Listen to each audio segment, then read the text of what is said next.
पहिली ह्या सभागृहातली टर्म पूर्ण करतात. मी निवृत्त होत आहेत बोलत नाही, ते पूर्ण करतात. पूर्ण करताना अंबादास तुम्ही जरा जोरात मी पुन्हा येईन बोला,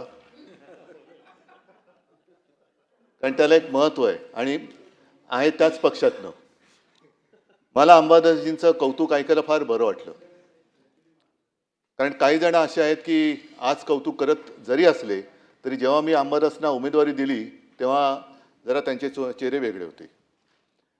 आज आत्ता मुख्यमंत्री इथे नाही आहेत, नाहीतर मी अत्यंत मोकळेपणाने जाहीरपणाने मुख्यमंत्र्यांना धन्यवाद देतोय आणि प्रांजळपणाने कबूल करतो की तुम्ही तुमच्या भाजपच्या किंवा संघाच्या मुशीत तयार झालेला एक चांगला कार्यकर्ता मला दिलात किंवा मी घेतला, म्हणून मी त्यांना धन्यवाद देतोय. आता हे धन्यवाद जसे मी त्यांना देतोय तसे ते मला धन्यवाद देऊ शकतील की नाही, कारण माझ्याकडनं जे त्यांनी घेतलेत त्यांना आज सकाळी अंबादासजीने एक जे आंदोलन केलं ती भेटवस्तू द्यायची आहे, तो भाग वेगळा. पण अंबादास, मला तुमचा खरंच अभिमान आहे आणि या शिवसेना प्रमुखांना सुद्धा अभिमान तर वाटत असेल, पण हळहळ सुद्धा वाटत असेल की अरे याची एक पहिली टर्म ही पूर्ण होते.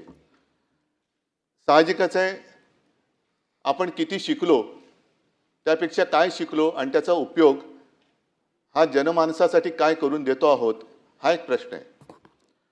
पदं येतात आणि पदं जातात, पण शेवटी जनतेच्या मनामध्ये आपली प्रतिमा काय म्हणून राहते हे आपल्या आयुष्याचं फलित असतं. अनेक जण धडपडत असतात की मला पद मिळालं पाहिजे, माझं पद टिकलं पाहिजे. पद टिकवण्यासाठी म्हणजे आता जसा उल्लेख झाला की अंबादास तुम्ही सोन्याचा चमचा घेऊन जन्माला आला नाहीत, पण भरलेल्या ताटाची प्रतारणा पण केली नाहीत. ज्यांनी ताट वाढून दिले त्या पक्षाची प्रतारणा पण केली नाही. नाहीतर त्या ताटामध्ये जे आहे ते माझंच आहे, पण आणखीन मिळावं म्हणून आणखीन दुसऱ्या रेस्टॉरंटमध्ये जायचं असा अपराध तुम्ही केला नाही. त्याच्याबद्दल खास तुम्हाला सगळी जनता ही धन्यवाद देत असेल. तुमची कल्पकता ज्याचा उल्लेख मुख्यमंत्र्यांनी सुद्धा केला, हा माणूस एक कल्पक आहे. म्हणजे साधा शिवसैनिक असल्यापासून मी त्यांच्याकडे बघतो आहे, काही ना काहीतरी करत असतात आणि अभिनव पद. आणि मला आज आठवण येते ती शिवसेना प्रमुखांची, कारण त्यांनी ज्या काही गोष्टी मला सांगितल्या त्याच्यात एक गोष्ट मुद्दामून सांगितली की उद्धव, मुख्यमंत्रीपद हे महत्त्वाचं असतंच, पण विरोधी पक्षनेता हे पद तेवढ्याच तोलामोलाचं किंवा काकणभर जास्त जबाबदारीचं असतं. आणि विरोधी पक्षनेता हा आक्रमक असला पाहिजे, पण आक्रस्ताळा असता कामा नये. आपल्याकडे अनेकदा ती जी एक सीमारेषा असते, आक्रमकपणा आणि आक्रस्ताळेपणा ही पुसली जाते आणि आपण जे काय करतोय त्याला आपण आक्रमकपणा म्हणतो, जो प्रत्यक्षात आक्रस्ताळपणा असतो. या सभागृहामध्ये अनेकदा उल्लेख केला की खूप विचारवंत व्यक्ती ज्यांनी विरोधी पक्षनेतेपद भूषवलेलं आहे आणि त्या परंपरेमध्ये अंबादास तुम्ही सुद्धा, म्हणजे तुम्हाला आपल्या लोकांनी आठवण करून द्यावी लागत नाही की मी पण होतो. तुमचं नाव हे विरोधी पक्षनेता म्हणून कधी कोणाला विचारलं तरी ते पटकन सांगतील की अंबादास दानवे सुद्धा या सभागृहाचे एक उत्तम यशस्वी सभागृह किंवा विरोधी पक्षनेता राहिलेले आहेत. आता विरोधी पक्षनेता मला आज आणखीन एक आठवण येते. या सभागृहात त्या असतील किंवा नसतील, मृणालताई गोरे, त्यांच्यावरती एक मी लेख वाचला होता. कारण ती माणसं सगळी वेगळी होती. मृणालताई गोरे होत्या, विरोधी पक्षनेते होत्या, दुसरे केशवराव धोंडगे खाली विरोधी पक्षनेते होते नव्हते कल्पना नाही, पण त्यांचं भाषण ऐकायला मी एकदा मुद्दामून सभागृहात खाली गॅलरीत आलो होतो.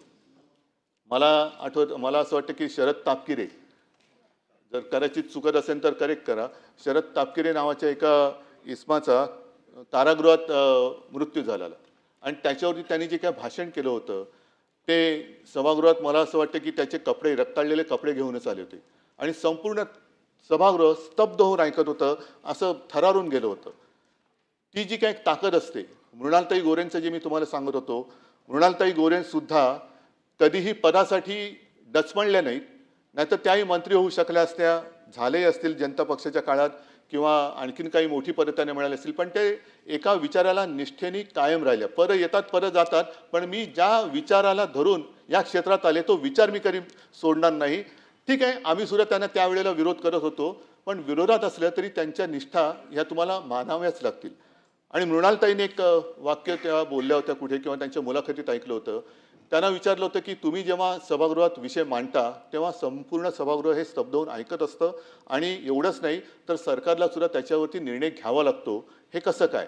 आणि त्यांनी सांगितलं होतं की मी जे काही विषय मांडते ते नुसतं वृत्तपत्रात वाचून विषय मांडत नाही, तर एखादी माहिती मला कळल्यानंतर मी प्रत्यक्ष त्या ठिकाणी जाते, त्या तिथल्या लोकांकडनं समजून घेते, पूर्ण अभ्यास करते आणि मग सभागृहात तो मी विषय मांडते, म्हणून त्या विषयाला तेवढी धार येते. मला वाटतं की अंबादास तुम्ही सुद्धा नाही म्हटलं तरी त्याच एका तत्वाने जिथे जिथे कुठे अन्याय होतो असं तुम्हाला वाटतं तिकडे स्वतः जाता.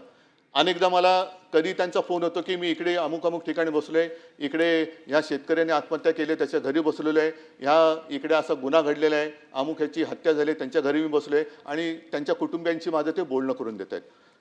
मध्ये तर मी गेलो होतो तेव्हा शेतीच्या बांधावरती उतरलो आणि निवडणुकीचा काळ होता, विधानसभेची निवडणूक लागली होती. आता जे काय सांगितलं की सरकार उत्तम काम करत असताना विरोधी पक्षाला काम नसतं, पण बऱ्याचदा असंही असतं की विरोधी पक्ष नेत्यांना हाही प्रश्न पडतो की बोलून काय उपयोगच होत नाही तर सरकारकडे बोलायचं तरी काय, असं तो भाग नाही आहे. पण एक योजना जाहीर झाली होती लाडकी बहीण आणि मी शेतीच्या बांधावरती उतरलो. अंबादासना म्हटलं छत्रपती संभाजीनगरमध्ये आपला कार्यक्रम होता अंबादास, आणि मी त्यांना सांगितलं की अंबादास कुठे शेतकऱ्यांना जरा शेतमजुरांना भेटता येईल का? मी गेलो तिकडे उतरल्यानंतर शेतकरी आले, शेतकरी म्हणाले दादा तुम्ही खूप चांगलं केलं वगैरे वगैरे सगळं झालं. आणि माझं लक्ष गेलं बाजूला शेतमजूर महिला काम करत होत्या. मी त्यांना विचारलं की त्या पण मी गेल्यानंतर उभ्या राहिल्या, मला नमस्कार वगैरे केला. म्हटलं काय ताई आता तरी खुश आहात ना, तुम्हाला आता लाडकी बहीण योजनेअंतर्गत एवढे एवढे पैसे मिळतील. तर तिने बाजूला बघितलं, बाजूला तिचं छोटं मूल होतं. मला ना कसं काय म्हणे याची शाळा ॲडमिशन नाही होत, काय पैसे पुरणार? अंबादासकडे मी बघितलं, अंबादास म्हणाले उद्धवजी तुम्ही जबाबदारी माझ्यावर सोपवा, याची जबाबदारी मी घेतो.